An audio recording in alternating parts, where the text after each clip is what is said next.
दिल्ली के जंतर मंतर पर लाखों की संख्या में आशा वर्कर पहुंची और मोदी सरकार को अपनी मांगें न पूरी करने को लेकर दी चेतावनी। साथ ही साथ आशा वर्करों ने अपने अधिकारियों पर भी आरोप लगाए, जैसे कि अटल पेंशन योजना व अन्य योजना जो उनके पैसे कट जाते हैं वो भी नहीं मिलते, या कोई आशा वर्कर एक्सपायर हो जाती है उसको वो सुविधा नहीं मिल रही। उसमें सीधा आशा वर्करों ने आरोप लगा कि जो अधिकारी है वो इधर उधर भटकाते रहते हैं और लास्ट में कहते हैं कि हमारे हाथ में नहीं है। जब हाथ में नहीं है तो फिर उनके ये पैसे क्यों कटते हैं? इन सभी मांगों को लेकर दिल्ली के जंतर मंतर पर विशाल धरना प्रदर्शन रैली की गई। आइए हम सुनाते आशा वर्करों का क्या कुछ कहना। हम ऑल इंडिया आशा बहु की राष्ट्रीय अध्यक्ष चंदा यादव यूपी से, और हम लोग आज जो है ये सीटू के जो संगठन के लोग लगाए हुए हैं, तो हम लोग यूपी से भी काफ़ी संख्या में हमारी बहनें आई हुई हैं और सारी बहनें बैठी हुई हैं नीचे। और हम लोग की मांग यही है कि जो सरकार हमको प्रोत्साहन दे रहे हैं वो प्रोत्साहन की जगह पर एक नियमित वेतन दिया जाए और राज कर्मचारी का दर्जा दिया जाए।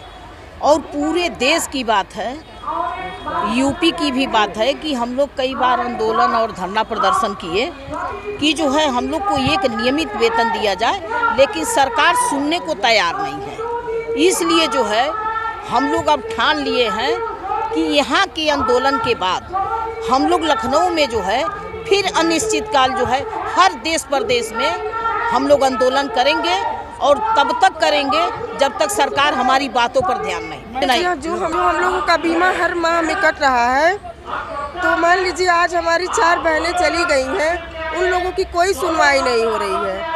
अगर ये मान लीजिए कोई अफवाह है तो बताइए, ताकि हम लोग बैंक से अपना सारा पैसा सारा बीमा हटवा दे रहे हैं। हमारी कुछ बहनें, हमारी सारी बहनें का, मान लीजिए 4 बहनों का पता ही चल गया कि उन लोगों को कुछ नहीं पता चला। हॉस्पिटल पे जाने के बाद वो लोग कह रहे हैं कि हम लोग कुछ जानते ही नहीं हैं। नहीं सर, हम लोगों के पास कागज है। जो 50 साल से 49 साल से ऊपर जो महिला हैं उनका बीमा कटता है, जो 2 लाख रुपए का माननीय प्रधानमंत्री जी के द्वारा कटवाया जाता है। और एक अटल पेंशन योजना के तहत जो 38 साल तक की महिलाएं थी उन लोगों का कट रहा था। 2 तरह का पैसा कट रहा था। जो प्रति माह कट रहा है वो अटल पेंशन योजना है, और जो 2 लाख का बीमा है वो आकस्मिक निधन वाला बीमा है। लेकिन हम लोगों को इसका लाभ नहीं मिल रहा है, और सरकार बार बार किसान सम्मान निधि बढ़ा रही है, तमाम तरह के पेंशन बढ़ा रही है, लेकिन किसान क्यों ये सरकार भूल जाती है कि हम उसी किसान की बहू बेटियां हैं। और उस जब स्पीच रखा मैंने बोल दिया, ये जो सरकार चल रहे हैं, जो मोदी जी हमारा प्रधानमंत्री है वो कान में सुनते नहीं है, चौक में देखते नहीं है। वो बोधिर सरकार है, अंधा सरकार है। ये सरकार हमारा आशा कर्मी कोरोना काल को जो सारा देशवासी को बचाया, उसके लिए कुछ नहीं चिंता करते हैं। सारा देश अंतर्जातिक स्तर से ग्लोबल लीडर बोल रहा है, लेकिन वो सरकार उसका खून चूसता है। 2000 महीना में वो चावल का पानी तक गर्म नहीं होता है, वो 2000 महीना वेतन महीना पर देता है। तो अभी उसका कोई सुविधा नहीं है, ना सुरक्षा है, पेंशन है, अवसरकालीन भत्ता है, छुट्टी है, कुछ नहीं है। ये सब का लेकर ही हम लोग लड़ाई करते हैं। इसीलिए कि ये मोदी जी को हम लोग ऐलान करते हैं कि अभी ये पूर्ण करो, नहीं देश से तुम जाओ। नहीं, अगर सुनी होती तो हम यहाँ आते क्यों?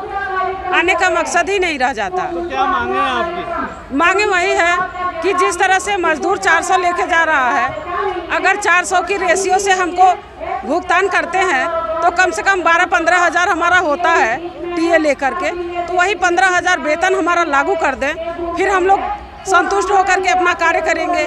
हमारी बहनें जो हैं जो मर जा रही हैं, उनका जो माननीय प्रधानमंत्री के द्वारा जो बीमा कटा है SBI बैंक से, उसका लाभ नहीं मिल रहा है। नहीं, सरकार की कमियां तो नहीं है, सरकार ने हमें लागू किया, लेकिन जो हमारे कर्मचारी हैं रात दिन हमसे जो काम लेते हैं वही कर्मचारी पल्ला झाड़ लेते हैं कि ये हमारे विभाग का नहीं है, हमारे विभाग का नहीं है। उसके साथ में ही हमारी एक बेटी आई है जो अभी चीते की आग ठंडा भी नहीं कर पाई है और अभी दूध मुही बच्ची है, 18 साल की हुई है, इसकी शादी है, पढ़ाई है, जो बहुत सारी चीज़ें हैं ज़रूरत की जो बंद हो गई हैं। पढ़ाई भी छोड़ दी है बिटिया, अब हम क्या करें। मम्मी को कैंसर हुआ था। सरकार की तरफ से कुछ मदद मिली? कुछ नहीं सर, कोई मदद नहीं मिला सरकार। कब से काम कर रही थी? मम्मी 7 साल से काम कर रही थी। 2015 से उनका काम लगा था वहाँ तो आप लोगों ने पे। कहीं गुहार लगाई? जी, कई जगह जुगाड़ लगाए सर, लेकिन हर जगह से हॉस्पिटल में बोले यहाँ से रुका हुआ है, वहाँ से रुका हुआ, कभी पैसा मतलब 3 महीना हो गया उनका डेथ हुए, लेकिन कोई मदद नहीं की है। देखिए कि ये स्कीम केंद्र सरकार की है। जब हम राज्य सरकारों के पास जाते हैं, हड़ताल करते हैं, तो हमें सीधा यही जवाब मिलता है कि ये एक भारत सरकार की स्कीम है जिसके अंदर काम करती हैं आशा वर्कर्स, और इनको यदि कोई पक्का किया जाना है या कुछ इनको वेतन दिया जाना है वो काम केंद्र सरकार करेगी। लेकिन केंद्र सरकार तक हम सब जानते हैं कि महिलाओं की पहुँच वो एक रिमोट गाँव के एरिया से निकल के और दिल्ली राजधानी तक पहुँचना, सुदूर हम ये कह सकते हैं कि कश्मीर से लेके कन्याकुमारी तक की वर्कर्स को, उधर महाराष्ट्र से लेके और उधर त्रिपुरा तक की जो महिलाएं हैं वो देश के चारों कोनों से वो दिल्ली में आके एक साथ आवाज़ उठा के ये कहें, ये आसान काम नहीं है। लेकिन महिलाएं उस चुनौती को भी स्वीकार करते हुए अपने हक और अधिकार की आवाज़ उठा रही हैं। हम बता रहे हैं सरकार को, और सरकार जानती है इस बात को। उन्होंने खुद स्वीकार किया है कि आशा वर्कर्स जो अब बहुत ही महत्वपूर्ण काम करती हैं, और 2005 में जब राष्ट्रीय स्वास्थ्य मिशन की शुरुआत हुई थी तब से लेके आज तक हम जब आंकड़ों को देखते हैं तो उसमें बहुत ही उल्लेखनीय सुधार हुआ है। टीकाकरण के अंदर सुधार हुआ है, मातृ मृत्यु दर के अंदर गिरावट हुई है, शिशु मृत्यु दर के अंदर गिरावट हुई है, और कोरोना काल के अंदर विश्व स्वास्थ्य संगठन तक ने कहा है कि आशा वर्कर्स ने शानदार काम किया है। लेकिन बहुत ही दुख और खेद की बात है कि हमारे देश के प्रधानमंत्री लाल किले से कहते हैं